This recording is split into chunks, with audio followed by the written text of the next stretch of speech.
Hello friends, मी केतकी. तुम्हा सर्वांचे माझ्या चॅनलमध्ये खूप खूप स्वागत आहे. जसे की तुम्ही व्हिडिओचं थंबनेल बघितलेलंच आहे, वयात येताना वयाच्या 12व्या वर्षापासून प्रौढ अवस्थेकडे मुलांची ग्रोथ होण्यास सुरुवात होते. या काळात मुलांमध्ये आणि मुलींमध्ये अनेक बदल घडून येत असतात. वयात येत असताना प्रौढ अवस्थेकडे एक वाटचाल छान अशी होत असताना आई मुलींना काही गोष्टी समजावून सांगत असते. त्यांच्या शरीरामध्ये होणारे बदल सांगत असतात. वडील मुलांनाही काही गोष्टी सांगत असतात. शाळेमध्ये काही उपक्रम गाजवले जातात, ज्यामध्ये मुलींसाठी मासिक पाळीच्या विषयी कार्यक्रम आयोजित केले जातात. या पिढीमध्ये काय होत असतं की आता इंटरनेट, गुगल, यूट्यूब, इन्स्टा यांमुळे मुलेही इतर दुसऱ्या कोणाला तरी आपले इन्फ्लुएन्सर मानतात. आणि हे इन्फ्लुएन्सर प्रत्येक वेळी त्यांच्यासाठी योग्य असेलच असं नाही. त्यांच्या आरोग्यासाठी, भविष्याच्या वाटचालीसाठी ते काही योग्य असं ठरेलच असं नाही. मुलांमध्ये आणि मुलींमध्ये या काळामध्ये काही बदल घडून येत असतात. ते सामाजिक, शारीरिक, भावनिक, मानसिक. यामध्ये आपण पहिले बघूया शारीरिक बदल. मुलींमध्ये शारीरिक बदल होत असताना अंतर्गत आणि बाह्य हे दोन्ही प्रकारचे बदल घडून येत असतात. अंतर्गत बदलांमध्ये त्यांचे हार्मोन चेंजेस होत असतात, ब्रेस्ट इनलार्ज होतात, मासिक पाळी येण्यासाठी सुरुवात होते. मासिक पाळी म्हणजे काय, तर मुलगी स्वतः एक जीव निर्माण करू शकते, ती क्षमता तिच्यामध्ये येणार आहे, ही गोष्ट म्हणजे मासिक पाळी येण्यास सुरुवात होते. बाह्य ऑर्गनमध्ये उंची वाढत जाते, छाती मोठी होते, जेनायटल एरियावरती केस यायला सुरुवात होतात, काखेमध्ये केस येतात, चेहऱ्यावरती पिंपल्स येतात, आवाजामध्ये काही चेंजेस होतात.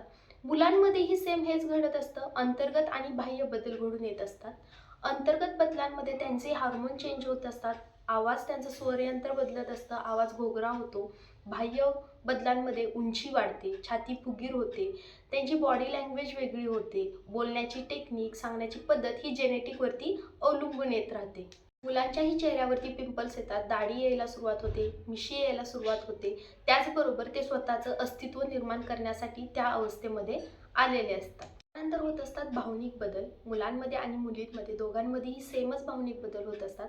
नात्यांमधील प्रेम, एखाद्याविषयीची आपुलकी, एखाद्यावरती असणारा विश्वास, एखाद्याविषयीचे नाते, आकर्षण, हेवे दावे, एखाद्याविषयी असणारा राग, क्रोध, एखाद्या गोष्टीची आवड निवड, खाण्यामधील आवड असेल, रंगांची आवड असेल, वस्तूची आवड असेल, ह्या सगळ्यांचं जे काही कलेक्शन आहे ते या अवस्थेपासूनच व्हायला सुरुवात होत असते. यावरूनच त्यांचा स्वतःचा हा स्वभाव निर्माण व्हायला सुरुवात होते. त्यांच्या कलागुणांना वाव मिळत जातो. त्यांचा कल कशामध्ये आहेत, मैदानी खेळ आहेत, चित्रकला असेल, गायन असेल किंवा संगीत असेल, नृत्य असेल, यांच्या कलागुणांकडे त्यांचा हा कल निर्माण होतो. ते ठाम राहतात, स्वतःचा आत्मविश्वास वाढला जातो, स्वतःचं मत सांगण्यासाठी ते सक्षम झालेले आहेत. स्वतःवरचा विश्वास, आत्मविश्वास या काळामध्ये निर्माण होत असतो. यानंतर आहे ते म्हणजे मानसिक. मनावरती होणारा परिणाम हे स्वतःचे वर्तन ठरवत असते. त्याचे अनुकरण मुले ही स्वतःच्या घरापासूनच सुरुवात करतात. म्हणजेच आपले बाबा आई बरोबर कसे वागतात, तिचं मत घरामध्ये मान्य केलं जातं का, तिला कशी वागणूक दिली जाते, याच्यावरून मुले शिकतात की आईला किंवा इतर मुलींना, घरातील बहिणीला कशा प्रकारे मान दिला जाईल, समाजामधील मुलींना किती प्रकारे मान दिला जातो हे वडिलांकडून शिकतात.